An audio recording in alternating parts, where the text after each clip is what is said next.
The sound of a zipper is surprisingly loud when the rest of the house is dead silent. It sounds like fabric ripping apart, or maybe a life dividing into before and after. I stood there staring at my suitcase on the bed, my hand hovering over that metal tab, while my mother stood in the doorway with her arms crossed over her chest. She wasn't angry, which would have been easier to handle. If she was angry, I could have yelled back. Instead, she was indifferent. She looked at me the way a landlord looks at a tenant who has stayed a few days past their lease. She told me it wasn't a punishment, just logistics. She said Maya needed the master suite for the nursery and that I was smart enough to find a rental in a week. I felt a coldness spread through my chest that wasn't sadness. It was the physical sensation of clarity. She was evicting me from the room I had slept in for 5 years simply because my younger sister had decided to come home. But in her arrogance, my mother had forgotten one very small, very crucial detail. She forgot whose name was actually on the deed locked in the safe downstairs. I didn't scream or throw the vase on the dresser. I just looked at her, smoothed the wrinkles on my bedspread, and whispered, "Okay." That one word sealed their fate. They thought they were getting rid of a roommate, but they didn't realize they were evicting their landlord. To understand why I did what I did, you have to understand the lie we had been living. 5 years ago, my parents lost everything due to my father's high-risk investments. They were broke, terrified, and facing homelessness at 55. I was 24, working in tech, and I had been saving every penny since I was 16. I didn't have a social life or a fancy car, I had a savings account. When the foreclosure notice came for their old house, I stepped up. I found a distressed property, a 4-bedroom colonial that needed a new roof and a lot of love. I put down the $45,000 down payment from my own pocket. I signed the 30-year mortgage. I paid for the materials to fix the leaking roof, but I made a fatal mistake. To save their pride, I proposed a deal where we would move in together, but publicly, we would pretend it was a joint effort. I paid the $2,800 monthly mortgage, the property taxes, and the insurance. They paid for groceries and utilities. Inside the house, I let my father sit at the head of the table and my mother decorate the living room. I let them play the role of the benevolent parents letting their adult child live at home. I thought I was being a good son. I thought I was preserving their dignity. I didn't realize I was just feeding their delusion.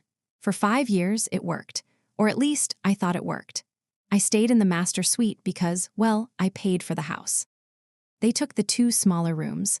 The 4th room was a guest room. It was peaceful, quiet, until Maya called. Maya is my younger sister, and in our family, she is the undisputed golden child. While I spent my 20s climbing the corporate ladder and building credit, Maya spent hers following her passions. She's charming, chaotic, and completely allergic to consequences. If I got a speeding ticket, I got a lecture on responsibility.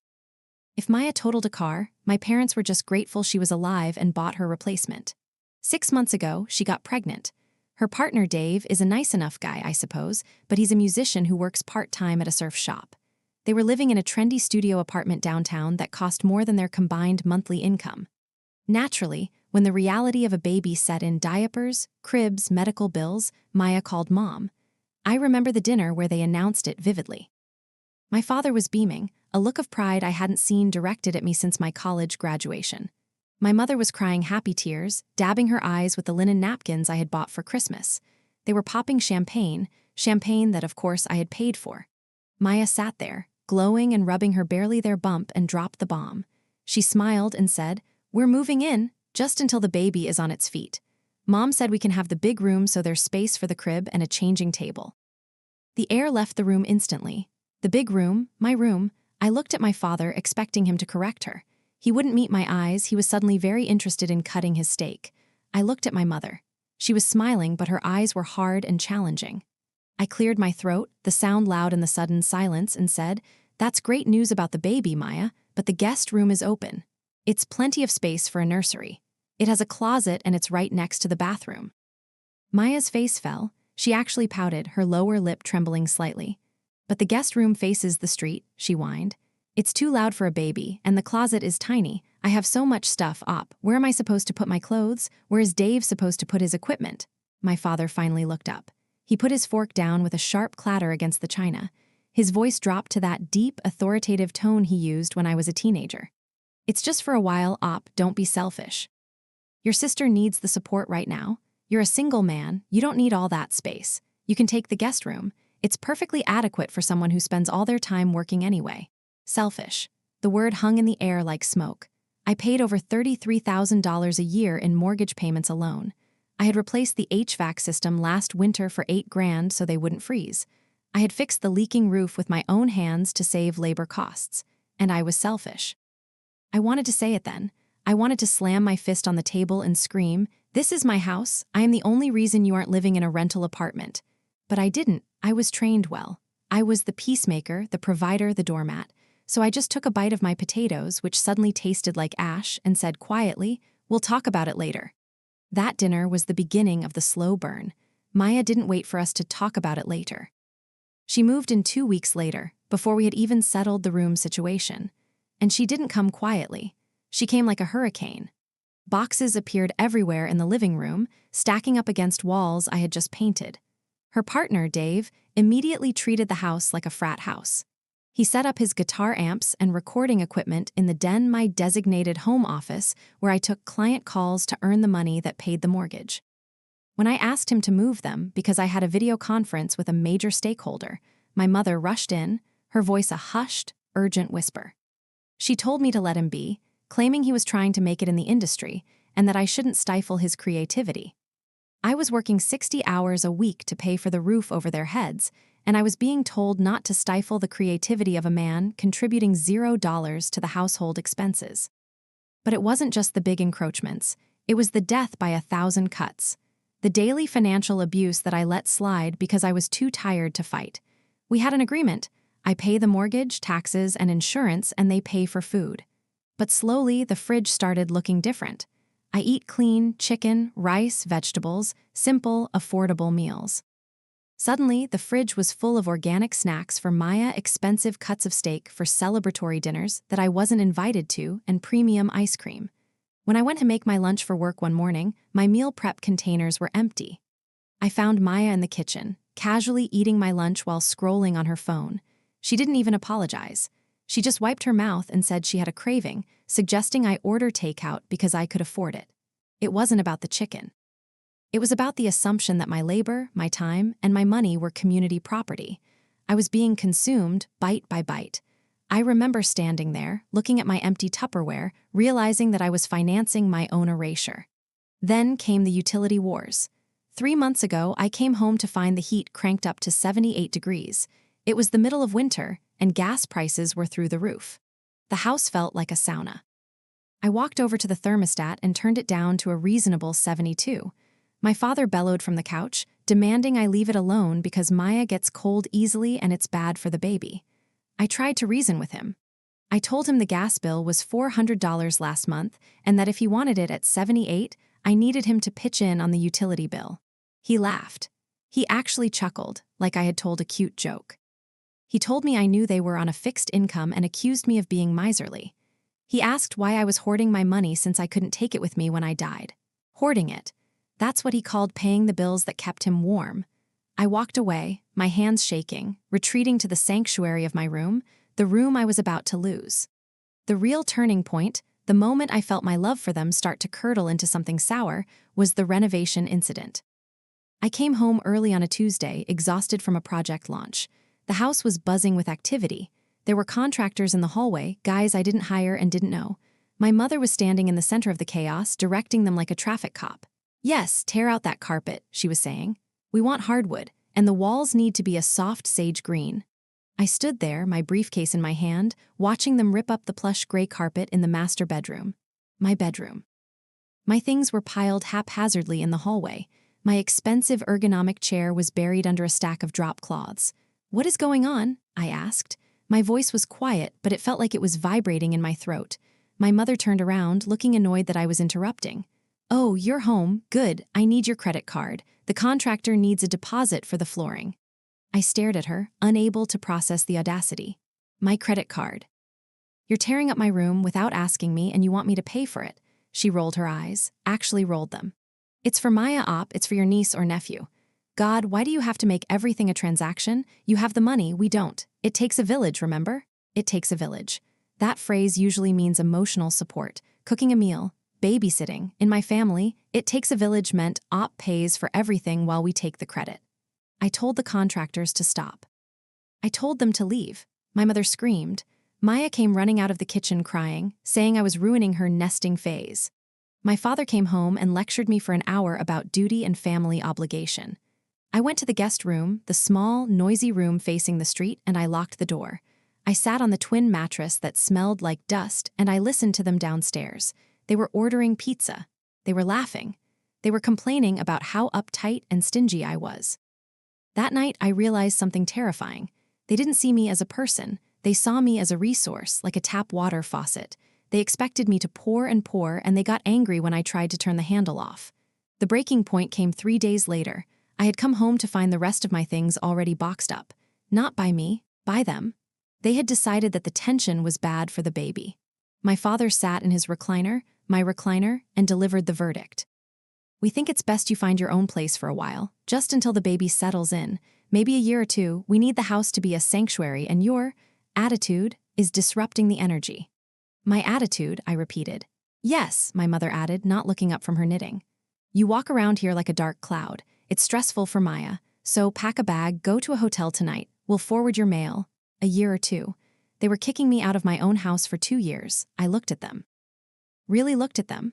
I saw the entitlement etched into their faces. They truly believed they had the power here, because for 5 years I had given them the power. I had handed it to them on a silver platter to spare their feelings, but the deed was in the safe. The mortgage was in my name, and in that moment, the son who wanted their approval died, and the landlord was born. I walked to the safe in the closet.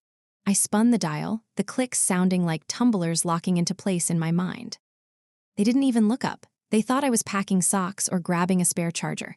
I reached in and took out the thick manila envelope containing the deed, the title insurance, and the original purchase agreement. I slid it into my laptop bag, sandwiched between my work computer and a notebook. I walked back to the doorway, bag over my shoulder. So, you want me to leave? Permanently? I asked. My voice was calm, devoid of the emotion they were expecting. Don't be dramatic, my father grunted, flipping a page in his magazine. Just until things settle down. Yes, leave. Okay, I said, I'll leave. I picked up my suitcase. I walked out the front door. I didn't slam it. I closed it gently with a soft click. That silence was louder than any scream I could have mustered. I got into my car, backed out of the driveway, and looked at the house one last time. The lights were warm and inviting. I could see the silhouette of my sister in the window, probably measuring the walls for curtains, completely unaware that she was standing inside a ticking time bomb. They thought they had won. They thought I was retreating to a hotel to sulk and wait for their permission to return. They didn't know that I was driving straight to a real estate attorney's office. And they certainly didn't know that I wasn't just leaving. I was selling. I checked into a hotel, a nice one downtown with crisp sheets and room service. I slept for 10 hours, the best sleep I'd had in years. The anxiety of walking on eggshells in my own home was gone. The next morning, I didn't go to work. I went to see an old friend of mine, Marcus. Marcus is a real estate investor.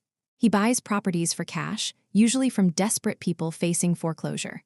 But today, he was buying from a very motivated seller who just wanted to cut ties. I sat in his glass-walled office and laid the folder on his desk. I want to sell, I said. Fast, 30-day close, as is. Marcus looked through the papers, his eyes scanning the numbers. He raised an eyebrow. This is the house your parents are living in, isn't it? The one you fixed up? Yes, I said. Are they okay with this? He asked, cautious. I leaned back in the chair, feeling a sense of power I hadn't felt in a decade. They aren't tenants, Marcus. They have no lease. They pay no rent. They are, legally speaking, guests who have overstayed their welcome. But I don't want to deal with the eviction process personally. I want to sell the house with the occupants inside. I'll knock $20,000 off the market price if you handle the vacating process as the new owner. Marcus looked at me. He saw the look in my eyes, cold, resolved, and done being a doormat. He nodded slowly. Done. I can have the cash in your account in 14 days. My legal team will handle the guests. 14 days, that was the countdown. For the next 2 weeks, I ghosted them. I blocked their numbers. I routed their emails to a trash folder. I could see the missed calls piling up in my voicemail log, telling a story of their own. First, they were demanding, "Where are you? The internet is slow, you need to fix it." Then they were angry, "You're being childish. Come home and apologize to your sister." Then, finally, they were confused. "The electric bill came and it's in your name. Are you going to pay this?" I didn't pay it. I didn't answer. I sat in my hotel room, working remotely, watching my bank account. On the 14th day, a wire transfer hit my account. The equity I had built over 5 years, plus the massive appreciation of the market.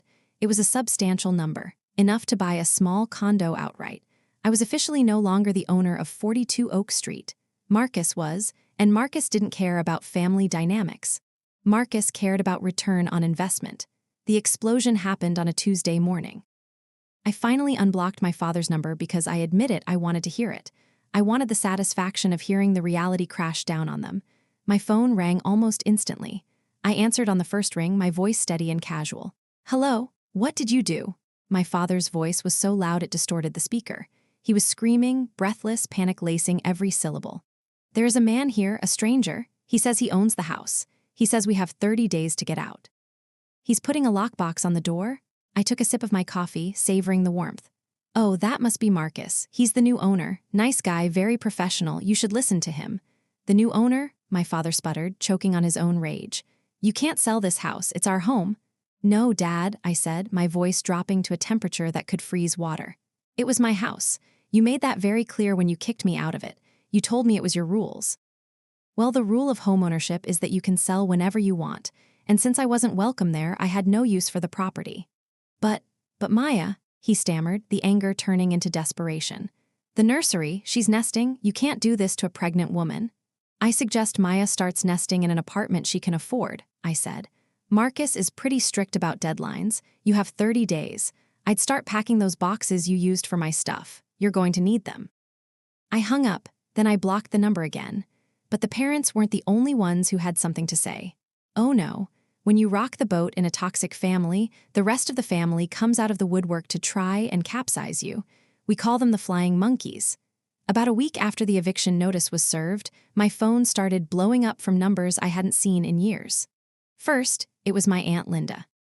Linda hasn't called me on my birthday since I was 12, but suddenly she had a lot of opinions on my moral character. I let it go to voicemail. I played it back later with a glass of wine in my hand. Her voice was shrill and judgmental. "Op, I am disgusted, truly disgusted. Throwing your own parents onto the street?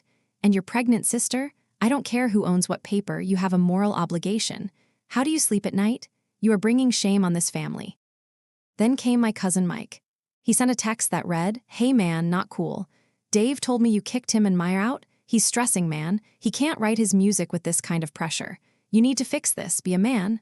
Be a man, it's funny. Being a man to them meant lighting myself on fire to keep them warm. I didn't block them immediately. I responded to the group chat they started. I sent one message. A photo. It was a photo of the foreclosure notice from 5 years ago, the one I saved my parents from, and a screenshot of the total amount of money I had spent on the house, $214,000. I added a caption that read, "I bought them 5 years of rent-free living. I spent $250,000. If you're so concerned about their housing, please feel free to open your doors to them. I'll send them your address." Strange. After I sent that, the group chat went dead silent. Aunt Linda didn't offer her guest room. Cousin Mike didn't offer his couch. They wanted me to be the sacrifice, but none of them were willing to bleed. There was one last attempt before the closing was finalized. A few days before the keys were officially handed over, I went back to the house one last time. I needed to pick up some mail that hadn't forwarded yet. I pulled into the driveway, keeping the engine running. I saw Maya in the front yard. She was sitting on the wooden bench I had built with my own hands 2 summers ago. She looked tired. The arrogance was gone, replaced by raw fear. When she saw my car, she didn't yell. She stood up and walked over to the window. "Op, please," she said, her voice cracking. "We found a place, but it's awful. It smells like mildew. The neighbors are loud. Mom is crying all day. Can't you just stop the sale? We can change. We'll pay rent, I promise. Just give us another chance." For a second, just a split second, I felt that old instinct kick in, the instinct to save them, the instinct that had cost me 5 years of my life and $250,000. I looked at her and I saw my little sister, the girl I used to buy ice cream for, but then I looked past her. I saw my father standing in the living room window. He wasn't looking at me with remorse. He was glaring. His face was twisted in a snarl. He mouthed something at me through the glass. It looked like coward. He hadn't changed. He was just sending Maya out to do the begging because he was too proud to do it himself. He was still the king in his castle, even as the castle was being sold out from under him. I rolled up the window. "It's too late, Maya," I said through the glass. "You guys burned the bridge. You can't cross it now." I drove away. And as I watched the house disappear in my rearview mirror, I didn't feel guilt. I felt the weight of the world lifting off my shoulders. The aftermath was messy, but not for me. They tried to fight the eviction, of course. They went to a lawyer, thinking they had rights because they had lived there. But the lawyer told them what I already knew. Without a lease or rent receipts, they had zero case. They were forced to downsize rapidly. With bad credit and no savings, they couldn't find a rental house. They ended up in a 2-bedroom apartment on the other side of town. It's a cramped 800 square foot box. Maya, her boyfriend, the baby, and my parents are all living on top of each other. I heard through a mutual friend that the tension in that apartment is unbearable. My father blames me. My mother blames my father. Maya blames everyone. As for me, I bought a townhouse. It's smaller than the old house. It only has 2 bedrooms, but do you know what the best part is? The silence. I wake up when I want. I drink my coffee in my living room, and nobody tells me I'm selfish. Nobody tells me to make myself smaller so someone else can be bigger. I saw a post on Facebook recently from my mother. It was a long, rambling rant about ungrateful children and how money changes people. I didn't comment. I didn't react. I just looked around my quiet, peaceful living room and I smiled. She was right. Money does change people. It gave me the freedom to walk away from people who never deserved me in the first place. Family isn't about blood. It's about respect. And when you treat the person holding the roof up like a doormat, don't be surprised when they pull the rug out from under you. Have you ever walked away from a toxic family dynamic, or are you still planning your exit? Tell me your story in the comments below. And if this story satisfied that itch for justice, hit that like button. It helps the channel, and it helps me find more stories like this one. Stay safe, and remember, sometimes the best revenge is simply taking back what's yours.